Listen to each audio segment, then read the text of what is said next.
Transmitting live via satellite. Zebra. Food.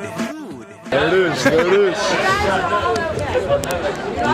All right. So this is Taka for Zebra's Food. We're chilling with Chali Tuna, Ozo Motley, J5, you know the rest.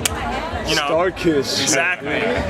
So, you know, J5 is known for having a really specific sound, Newmark, Cut Chemist, and from what I've heard of the new album so far, which comes out on July 7th, you know, I kind of trying to reach out to a different demographic, like has a different sound, some reggae, some, you know, other type of stuff. So, what were you trying to achieve with that, like? Well, the album Fish Out of Water is what it's called. So just right. in case y'all, you know, it's called Fish Out of Water, Decon Records, July 7th. But basically it was an identification process. When I was 1/6 of a clique that run shit, you know? Right. As well as with Ozo Motley, I was like 1/13 of them at the time.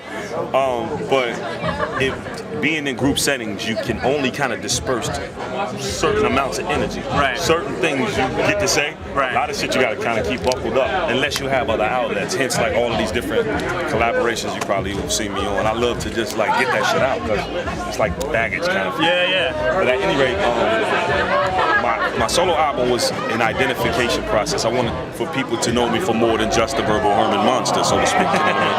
A lot of people knew me for just that. So my album has a round sound of all of the little pieces of life and music that make me. You know what I mean? And I didn't want to be too like preachy or too contrived. I just wanted it to feel good. I wanted it to feel like something that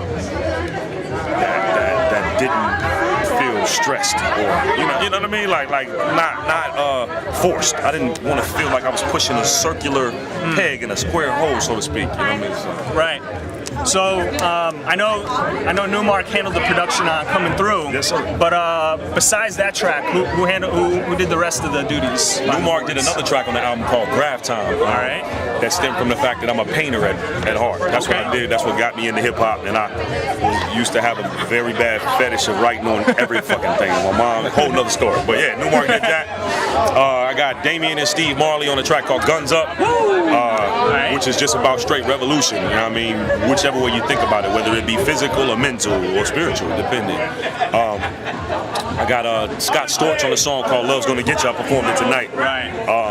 I got Beam One on the song called Get Focused. I got Jake One on Lock Shit Down. I got Vitamin D. Damn. Vitamin D did that I'm So Crazy song I did in there. All right. Wow, who am I forgetting? I feel like I forgot. Nick Fury did a song called The Righteous Way. I thought we was gonna perform it tonight, but we didn't because it would have been a little bit too slow. It's kind of about, it's a circular portrait of my life as seen through the eyes of my father, myself, and my son.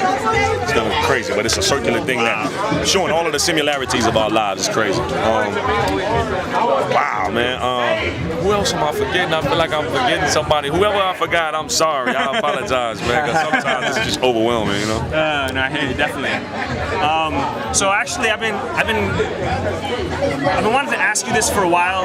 I know I used to work with Brew, actually. Oh, okay. So, and I saw you chatting with him and, you know, C Wolf on like, you know, iChat or video chat or whatever. Yeah. And so Brew always tells me these stories like, yo, you know, Jay Dilla used to chill in my house and like, you know, puff weed and we just play video games and shit. Do you have any like Jay Dilla stories? Like, what's... Yeah, I got a Dilla story from Brew House. All right. Well, first and foremost, big respect, massive respect to Slum Village. Hell's Eyes on my album. The song called When Will I See You Again? It's an ode to hip hop. I'm just over here commercializing. Yo, so here's a commercial for my album. But here's my Dilla story, man. One of them, anyway. Rest in I think peace. when Dilla first broke away from Rest in Peace, for sure. When he first broke away from Slum and wanted to do his solo project at Welcome to Detroit, him and Frank and Dank had just came out to LA for the first time of Dilla being a solo artist. Damn. And he came out, was looking for some trees, whole nother story. He's over Brew House getting blowed, whatever. He came through, and I was just like, oh, I had already met T3 and By 10, which some cool brothers, man. I met By 10 in Detroit, cool motherfucker. But anyway, Dilla was like, they didn't have no way to get around. I don't think they rented no car, nothing like that, and they just wanted to go shopping and shit. And I was just chilling, and he was like, yo, man, what you doing? And I was like, fuck it, let's go. So I loaded them. At the time, I had a Ford Explorer, a gold Ford Explorer, right? The Sport. And me, Dilla, Frank, and Dank in my car. Frank and Diddy. So I put the Quality Control album in, and I was like, Dilla, hey, you hear anything, remix that shit, please. You know what I'm saying? But it was just cool. We went to the Beverly Center, man. I watched that fool buy a shirt for $800. I don't care how much cheese I got, man. You know, that's not me, you know what I mean? But it was just bugged out to see somebody do that. I was like, God damn. You know what I'm saying? That's a brother from the hood. Yeah. He got an $800 shirt in his hand, you know what I mean? You gotta make sure the hood knows the song. Yeah, it was crazy. This was the day before they filmed the video for Climax. All right. And he was looking for some gear to wear. So if you look at the Climax video, that shirt that he got on that looked like a fucking 7-Up can, that yellow and green shirt, $800. Damn. I was standing there watching that shit. But yeah, man, rest in peace to my folks, man. Absolutely. And may, you know what I'm saying, Miss Yancey, man. My deuce. Where may it be, you know, may God just relieve all her hardships, man. Yeah. Because, you know. Yeah. Well, apparently she's starting to see some proceeds from his estate and whatever, so, you know. You know what I'm saying? I mean, whoever it was that helped lock that shit down, shame on them.